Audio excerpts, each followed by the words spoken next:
ഇപ്പം സമയം രാത്രി 11:55. സുജിൻ്റെ ബർത്ത്ഡേ അവന് 5 മിനിറ്റും കൂടി ഉള്ളൂ കേട്ടോ. അപ്പം ഞാൻ കേക്കൊക്കെ ഒന്ന് എടുത്തു വെക്കട്ടെ. ഇന്നലത്തെ വീഡിയോയിൽ ഞാൻ കാണിച്ച കേക്കില്ലേ, അപ്പം അതാണ് കേട്ടോ ഇന്നലത്തെ വീഡിയോൻ്റെ കണ്ടിന്യൂവേഷനാണ് ഇന്ന്. കേക്കിൻ്റെ കൂടെ തന്നെ ക്യാൻഡിൽ, പിന്നെ കേക്ക് കട്ട് ചെയ്യണ ആ നൈഫ്, പിന്നെ ഒരു തീപ്പെട്ടി.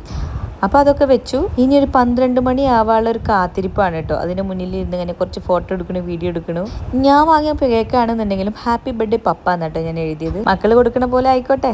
അങ്ങനെ കാത്തിരിപ്പിനൊടുവിൽ 12 മണി ആയിട്ടോ. എല്ലാവരും വീഡിയോ കോളൊക്കെ ചെയ്ത് വിഷൊക്കെ ചെയ്യുന്നുണ്ട്. അതിൻ്റെ മുന്നേ ഞാൻ തന്നെ ചാടി കയറി ആദ്യം ഹാപ്പി ബർത്ത്ഡേക്ക് അങ്ങോട്ട് പറഞ്ഞു കേട്ടോ. അപ്പോൾ നേരത്തെ സെറ്റാക്കി വെച്ചിരുന്ന ക്യാൻഡിൽ നമുക്കൊന്ന് കത്തിക്കാം. കേക്ക് കട്ട് ചെയ്യുമ്പോൾ കുറച്ച് ഫോട്ടോസ് വീഡിയോസ് ഒക്കെ എടുക്കണോണ്ട് ഞാൻ പിന്നെ മുടി അങ്ങോട്ട് അഴിച്ചിട്ടാൽ ഐശ്വര്യായി ആവും എന്നാട്ടോ വിചാരം. എന്ത് ചെയ്യാനാ. കേക്ക് കട്ട് ചെയ്യുന്നതിന് മുന്നേ കുറച്ച് സെൽഫി എടുക്കാം അല്ലേ. ഞാനും സുജി മാത്രം എടുക്കാമെന്നാണ് വിചാരിച്ചത്. പക്ഷെ മക്കൾ സമ്മതിക്കണില്ല. അല്ലെങ്കിലും ഞാനും സുജി എവിടെ സമാധാനത്തിലിരിക്കണോ അതിൻ്റെ നടുക്ക് കയറി വന്നിരിക്കാൻ പ്രത്യേക കഴിവാട്ടവർക്ക്. അങ്ങനെ കേക്ക് കട്ട് ചെയ്തു. ജാൻവി മടിയിൽ വന്ന് കയറി ഇരിക്കണേൻ്റെ ഉദ്ദേശം തന്നെ ഫസ്റ്റ് കേക്ക് അവൾക്ക് കിട്ടുമെന്ന് വിചാരിച്ചിട്ട് പാവം ഫസ്റ്റ് പോയിട്ട് രണ്ടാമത്തെ തവണ പോലും അവൾക്ക് കിട്ടിയില്ല. സുജി പ്രായത്തിനനുസരിച്ചാണ് കൊടുത്തു തോന്നുന്നത്. ഏറ്റവും ലാസ്റ്റാണ് അവൾക്ക് കിട്ടിയത്. മനക്കരുത്തുള്ളതുകൊണ്ട് അവൾ കരഞ്ഞില്ല. പെൺകുട്ടികളാകുമ്പോൾ എല്ലാം അഡ്ജസ്റ്റ് ചെയ്ത് ജീവിക്കാൻ പഠിക്കണം എന്നാണല്ലോ പഴമക്കാരെ പറച്ചില്. അത് അവൾക്ക് അറിയാമെന്ന് തോന്നുന്നു. വാശിയൊന്നും പിടിച്ചില്ല. പിന്നെ സുജിക്ക് ഗിഫ്റ്റിന്റെ ഒരു പെരുമഴയായിരുന്നു കേട്ടോ.